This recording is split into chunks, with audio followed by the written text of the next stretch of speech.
पेशरफ्त हुई है। जी, कोई ख़ास पेशरफ नहीं हो सकी है। बहुत शुक्रिया। हमारे साथ लाइन पर मौजूद है, इसी हवाले से बात कर लेते हैं। चेयरमैन डिस्ट्रिक्ट काउंसिल डेरा बुगटी गुलाम नबी शंबानी साहब हमारे साथ मौजूद हैं। गुलाम नबी साहब, आप क्या समझते हैं, अब तक क्यों बाजियाब नहीं कराया जा सका इन फुटबॉलर्स को?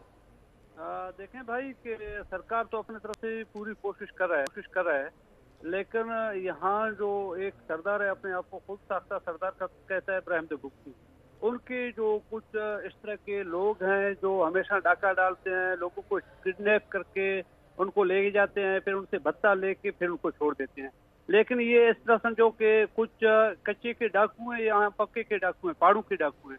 तो इन डाकुओं ने हमारे बच्चों को अगवा किया है, तो हमारे सरकार से बाजियाब नहीं हो सके, और वो ये जो न तावान की डिमांड कर रहे हैं, पैसों की डिमांड कर रहे हैं। तो हमारे तरफ से जो हमारा सिक्योरिटी फोर्सेज है, एफसी है, बाकी जो हमारे इदारे हैं, वो फुल कोशिश कर रहे हैं कि अल्लाह करे कि बच्चे हमारे बाजियाब हो जाएं। लेकिन ये कि खुद साख्ता इब्राहिम बुगटी का ग्रोह है, वो उनको अगवा करके पहाड़ों पे रखे हुए हैं, क्योंकि बलूचिस्तान में बड़ी पहाड़ी सिलसिला है, पहाड़ी इलाका है, इस वजह से।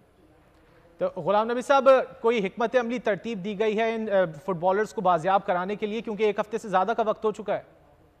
देखें भाई, सिक्योरिटी फोर्सेज, एफसी बलूचिस्तान, बाकी इंतजामिया, वो तो अपनी पूरी कोशिश में है, लेकिन यहाँ हमारे यहाँ जो एक पहाड़ी सिलसिला है, क्योंकि बड़े पहाड़ी इलाका है, तो ये फरारियों ने उनको पहाड़ी इलाके में छुपाया है।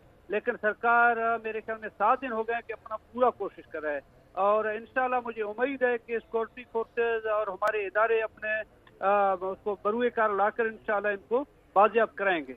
उम्मीद है कि सिक्योरिटी फोर्सेस इन फुटबॉलर्स को बाजियाब कराने में कामयाब हो जाएंगे। हमारे साथ डिस्ट्रिक्ट काउंसिल डेरा चेयरमैन गुलाम नबी मौजूद थे, इसके अलावा आजम उल्फत हमें अपडेट कर रहे थे। आप दोनों का बहुत शुक्रिया। कराची में शहरियों ने